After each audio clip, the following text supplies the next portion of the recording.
Chapitre 44. Le pain du ciel. Il se fait un bourdonnement qui n'est pas discret dans la synagogue et au dehors à cause des paroles nouvelles et hardies du maître. Et lui, après avoir un moment repris haleine, tourne ses yeux étincelants de ravissement là où on murmure davantage, et ce sont précisément les groupes où il y a des Juifs. Il recommence à parler. « Pourquoi murmurez-vous entre vous? Oui, je suis le fils de Marie de Nazareth, fille de Joachim, de la race de David, vierge consacrée au temple, et puis épousée par Joseph de Jacob, de la race de David. Vous avez connu, beaucoup d'entre vous, les justes qui donnèrent la vie à Joseph, menuisier de race royale, et à Marie, vierge héritière de souche royale. Cela vous fait dire, comment celui-ci peut-il se dire descendu du ciel? Et le doute naît en vous. Je vous rappelle les prophètes sur l'incarnation du Verbe, et je vous rappelle comment, plus pour nous Israélites que pour tout autre peuple, il est de foi que celui que nous n'osons pas appeler ne peut pas se donner une chair selon les lois humaines, et de plus selon les lois d'une humanité déchue. Le très pur, l'incréé, s'il s'est mortifié jusqu'à se faire homme pour l'amour de l'homme, ne pouvait choisir qu'un sein de vierge plus pur que les lys pour revêtir de chair sa divinité. Le pain descendu du ciel au temps de Moïse a été placé dans l'arche d'or, recouverte du propitiatoire, veillée par les chérubins, derrière les voiles du tabernacle, et avec le pain était la parole de Dieu. Et il était juste qu'il en fût ainsi, parce que le plus grand respect doit être donné au don de Dieu et aux tables de sa très sainte parole. Mais alors, qu'est-ce qui aura été préparé par Dieu pour sa propre parole et pour le vrai pain qui est venu du ciel? Une arche, plus inviolée et plus précieuse que l'arche d'or, couverte du précieux propitiatoire, de sa pure volonté d'immolation, veillée par les chérubins de Dieu, voilée d'une candeur virginale, d'une humilité parfaite, d'une charité sublime et de toutes les vertus les plus saintes. Et alors, vous ne comprenez pas encore que ma paternité est au ciel et que par conséquent, c'est de là que je viens? Oui, je suis descendu du ciel pour accomplir le décret de mon Père, le décret de salut des hommes, selon ce qui a été promis au moment même de la condamnation et répété aux patriarches et aux prophètes. Mais cela, c'est la foi, et la foi est donnée par Dieu à ceux qui ont une âme de bonne volonté. Aussi, personne ne peut venir à moi s'il n'est pas conduit à moi par mon Père qui le voit dans les ténèbres, mais avec un vrai désir de la lumière. Il est écrit dans les prophètes, ils seront tous instruits par Dieu.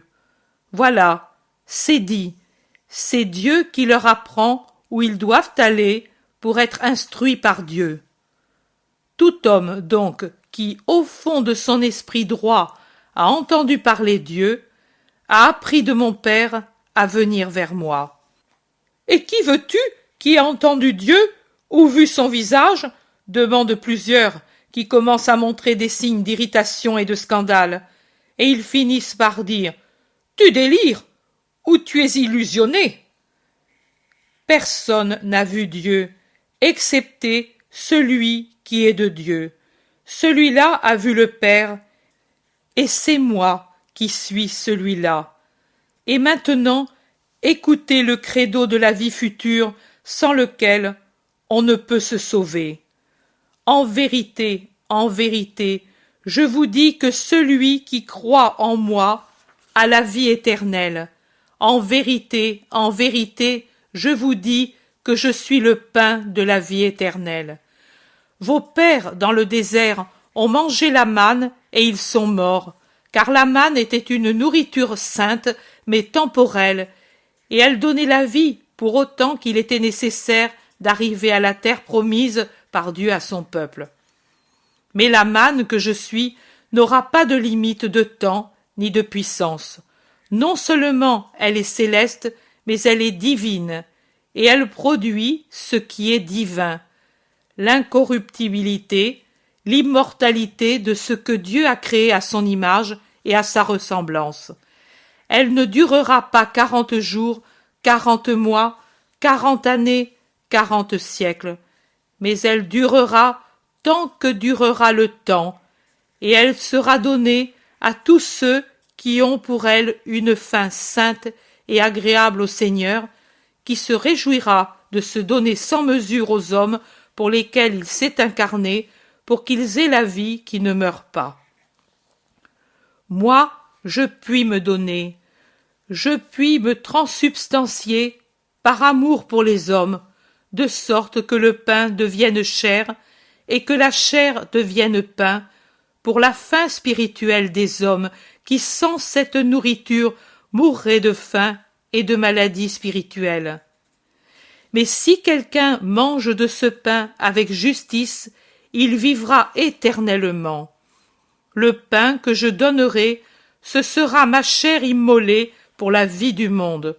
Ce sera mon amour répandu dans les maisons de Dieu, pour que viennent à la table du Seigneur ceux qui sont aimants ou malheureux, et qu'ils trouvent un réconfort pour leur besoin de se fondre en Dieu, et un soulagement pour leur peine. Mais comment peux-tu nous donner ta chair à manger? Pour qui nous as-tu pris? Pour des fauves sanguinaires? Pour des sauvages? Pour des homicides? Nous avons de la répugnance pour le sang et le crime.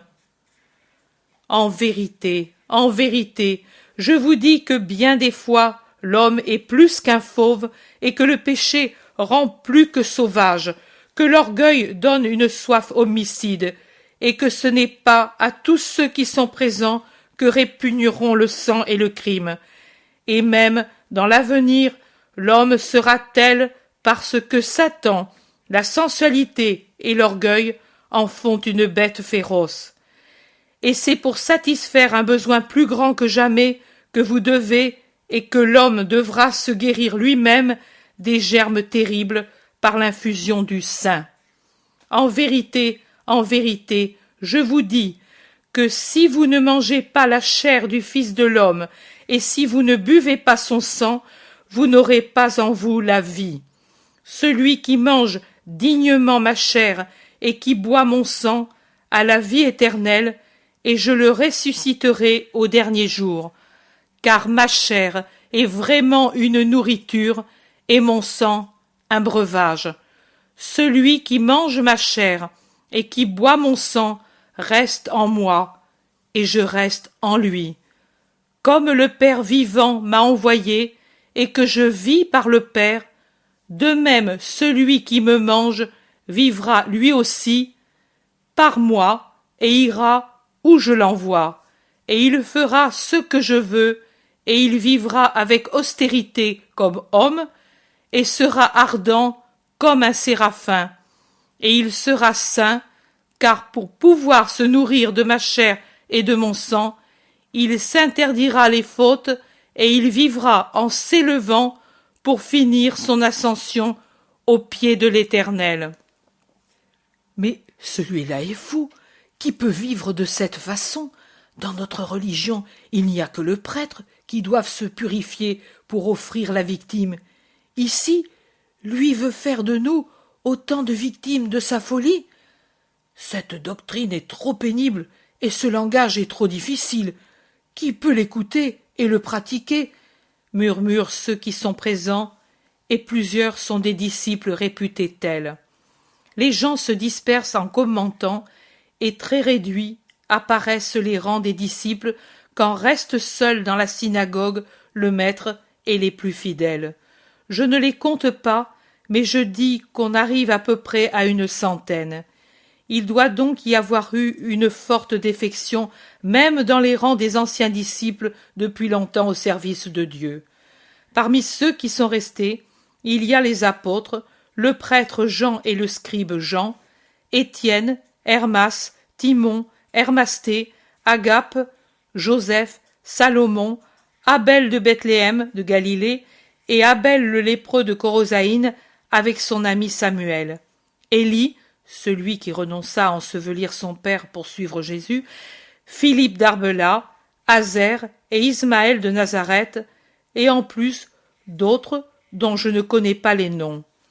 Tout ceci parle doucement en commentant la défection des autres et les paroles de Jésus qui reste pensif, les bras croisés, appuyé à un haut pupitre. Et vous vous scandalisez de ce que je vous ai dit? Et si je vous disais que vous verrez un jour le Fils de l'homme monter au ciel où il était auparavant et s'asseoir à côté du Père? Et qu'avez-vous compris, absorbé, cru jusqu'à présent? Et avec quoi avez-vous écouté et assimilé? Seulement avec ce qui est humain? C'est l'esprit qui vivifie et a de la valeur. La chair ne sert à rien. Mes paroles sont esprit et vie, et c'est avec l'esprit qu'il faut les écouter et les comprendre pour en avoir la vie. Mais il y en a beaucoup parmi vous dont l'esprit est mort, parce qu'il est sans foi. Beaucoup d'entre vous ne croient pas vraiment, et c'est inutilement qu'ils restent près de moi. Ils n'en auront pas la vie, mais la mort, car ils y restent, comme je l'ai déjà dit, ou par curiosité, ou par affection humaine, ou pire, pour des fins encore plus indignes. Ils n'ont pas été amenés ici par le Père en récompense de leur bonne volonté, mais par Satan. Personne, en vérité, ne peut venir à moi si cela ne lui est pas accordé par le Père.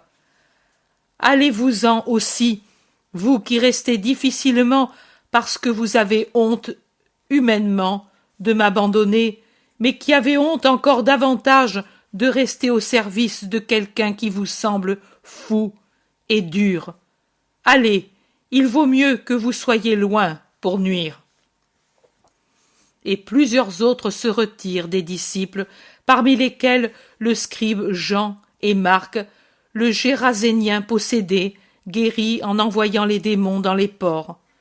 Les disciples bons se consultent et courent après ceux qui ont abandonné, en essayant de les arrêter.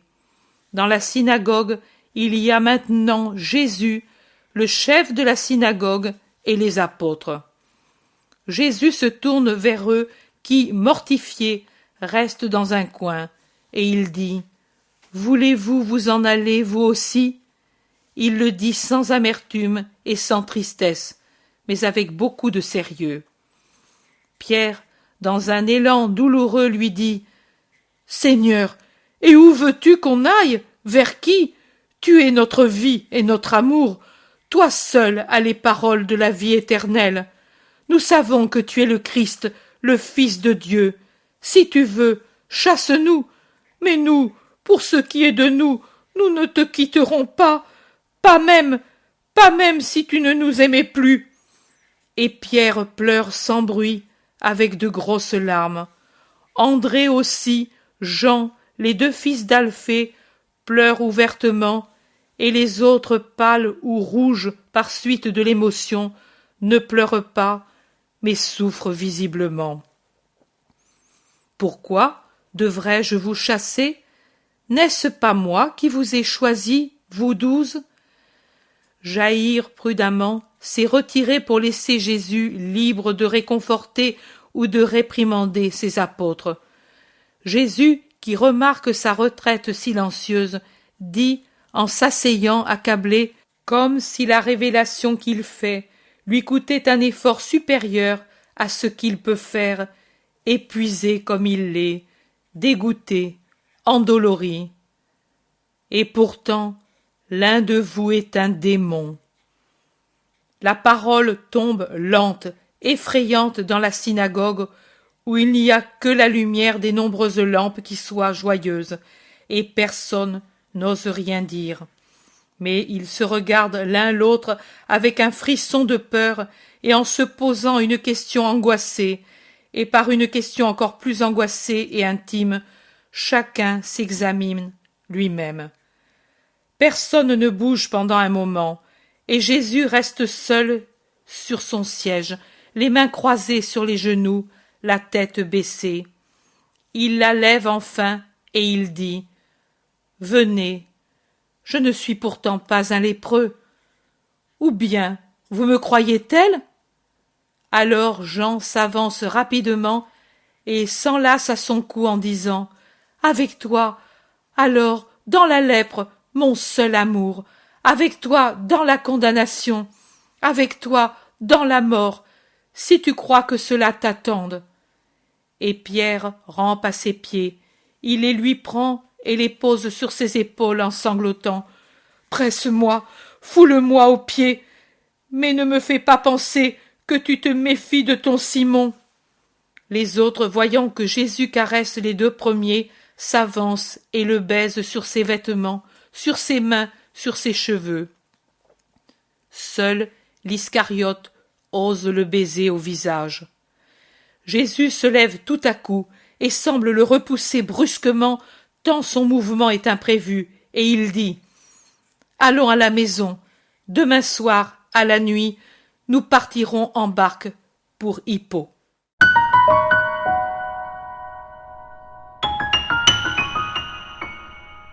L'intérêt pour les écrits de Maria Valtorta ne cesse de grandir. Et les fruits récoltés, vocation, conversion, sont immenses. Visionnaire de la vie du Christ, de la conception de Marie jusqu'au début de l'Église, sa description des personnages, de leur psychologie, la précision des lieux où ils évoluent, des coutumes et mœurs de l'époque, est proprement sidérante et à ce jour inégalée. Bonjour, je suis Bruno Périnet, président de l'association Maria Valtorta. Vous voulez aider à faire connaître Jésus avec l'évangile tel qu'il m'a été révélé de Maria Valtorta. Une dizaine de conférenciers rencontrent des familles, des paroisses et des lecteurs dans des salles publiques. Le budget annuel de ces 200 conférences dans toute la France est de 27 000 €. Participez à ce projet national. Faites un don défiscalisable à l'association Maria Valtorta. Il vous sera délivré un reçu fiscal vous permettant d'obtenir une réduction d'impôt de 66%. www.associationmariavaltorta.fr